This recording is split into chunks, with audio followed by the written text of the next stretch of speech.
Barşаңызға сәлем, сіздермен жадыра. Менің YouTube каналыма қош келдіңіз.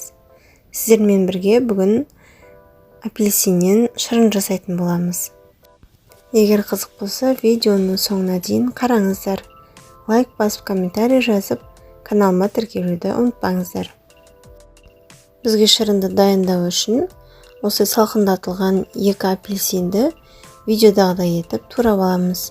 Ondan soң измельчительге салып, езгілеп алатын боламыз. Блендерде немесе ет тартқыштан өткізсеңіздер де болады.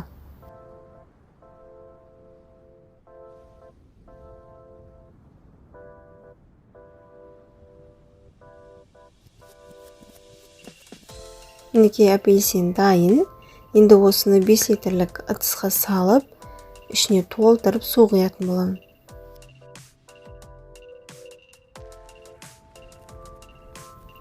Мінекей толтырып суды құйдым. Енді лимонная кислотаның бір пачкасын солаймен салам.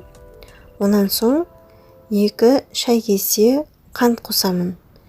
Егер тәттірек болған қаласаңыз, тағы да 1 кесе қоссаңыз болады. Енді газды қосып, осы соғымызды қайнатып алатын боламыз. Мінекей осылай қайнау қажет.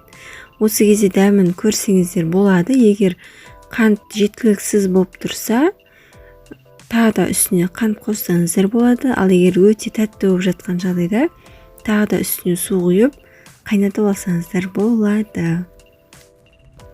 Енді қайнаған шырынымызды сәл салқындағаннан кейін осылай ситадан өткізіп аламыз. Онан соң тоңазытқышқа салып, қалауларыңыз бойынша салқындатып, іше берсеңіздер болады. Менде 2 апельсиннен 5 литр шырын шықты. Сіздер де жасап көріңіздер. Ас болсын. Егер видеоны соңына дейін қараған болсаңыздар, каналыма тіркеліп, лайк басып, комментарий жазуды ұмытпаңыздар.